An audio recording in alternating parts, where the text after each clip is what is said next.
Emma stood in front of the mirror, smoothing the front of her soft ivory dress. It was her favorite feminine without being showy, with lace detailing along the collar. She wanted tonight to feel special.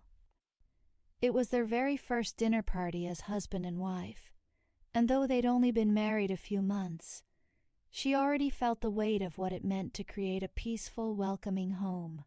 David had spent the afternoon outside, trimming the hedges and helping her carry in extra chairs for the dining table. As always, he moved with quiet purpose, steady in every decision. Emma loved that about him, his calm, his confidence. It's what had drawn her in when they met at a friend's church gathering last year. He had made his values clear from the beginning. He believed in biblical headship. He believed a wife should respect her husband and follow his lead, just as Christ is the head of the church. And Emma, after years of navigating life on her own, had felt a deep peace in surrendering to that call. Still, submission wasn't always easy. The doorbell rang just as she finished lighting the last candle. David answered it while Emma gave everything a final glance, napkins folded, glasses set, roast in the oven. She smiled to herself. So far, so good. Their guests saw a couple from church, along with David's younger brother, and his new fiancée, the room with warmth and laughter.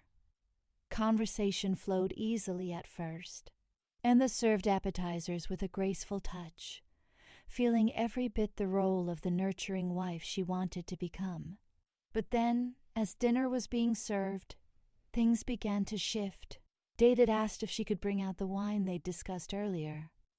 Emma hesitated. "I thought we agreed not to serve alcohol tonight," she said lightly, but with a hint of tension. David's brow furrowed slightly. "No, we agreed to keep it simple. 1 bottle, just for dinner." Emma felt eyes turning toward her. She felt flustered. "Well, I just think it's better we don't. Some people are sensitive to it," she added, glancing at their guests. David gave her a calm but firm look. "Emma, please bring it." She opened her mouth again, about to protest, but caught herself. The room was now too quiet. One of the guests chuckled nervously and tried to steer the conversation elsewhere. Emma turned without another word and went to fetch the bottle, cheeks flushed. The rest of the evening carried on with strained politeness. David remained composed, as always, engaging the guests and thanking her quietly after dessert.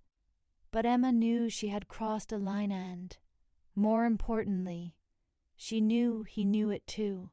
Later that night, after the dishes were cleaned and the guests had gone, David sat in the armchair, his hands folded. Emma entered the room slowly, drying her hands with a dish towel. "Come sit," he said gently, but with a tone that told her this would be a serious conversation. She obeyed, sitting on the edge of the couch. "Emma," he began, "I want you to know I appreciate all the work you did tonight. The food was excellent. The home was warm. You were gracious with the guests." She nodded, grateful for his kindness. "But we need to talk about what happened at the table." She looked down at her hands. "When I asked for the wine, and you disagreed in front of everyone, that wasn't just a disagreement. That was public disrespect." Emma's lips parted slightly. She hadn't meant to embarrass him. She thought she was being thoughtful, even protective. But now, hearing it framed so clearly, she felt the sting of truth. "I'm your husband," he continued, "and we had already talked about it privately. It wasn't the wine that mattered. It was the way you corrected me in front of others. It undermined the authority you've promised to follow." Emma felt a lump forming in her throat.